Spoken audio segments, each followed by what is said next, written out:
Moms Every Day with Penny Oates. Brought to you by the sponsors of momseveryday.com. Moms, did you realize that 25% of your child's calories comes from snacks? So now the question is, are those calories healthy or unhealthy?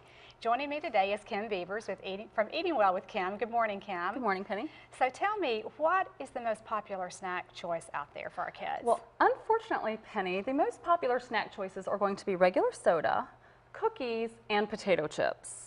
So not necessarily the healthiest snack choices going on across the board these days. So lots of sugar and salt incorporated there. Right. Okay, so tell me, what are some healthier snack options for our kids? Okay, so we still like snacking to be kind of fun, but we want to incorporate some healthier foods. So this is an example of like a homemade trail mix. I've got some whole grain cereal with about 2 grams of fiber per serving is what I aim for. Okay. A little bit of dark chocolate for the fun factor, and then some dried fruit. So that's still a lot healthier than the previous plate we discussed. Okay.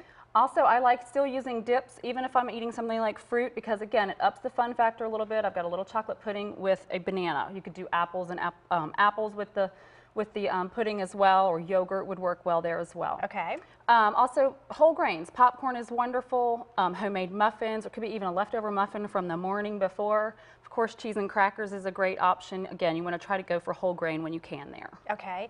So tell me, do we need to be concerned about trying to hit certain food groups even in our snacking?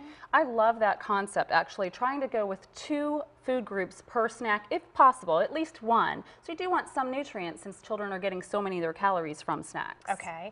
So what do I do when my child absolutely has to have something really sweet and somewhat bad for them? Right. So if the kids want something that's not necessarily healthy, I think that is okay. I use the 80-20 principle, where 80% of the time I want my kids to be eating healthy, and 20% of the time I get to be the yes mom. Okay, great. Thanks so much, Kim. For more information, visit us at momseveryday.com. Moms Every Day with Penny Oates. Weekdays at 8:55 a.m. is brought to you by the sponsors of momseveryday.com.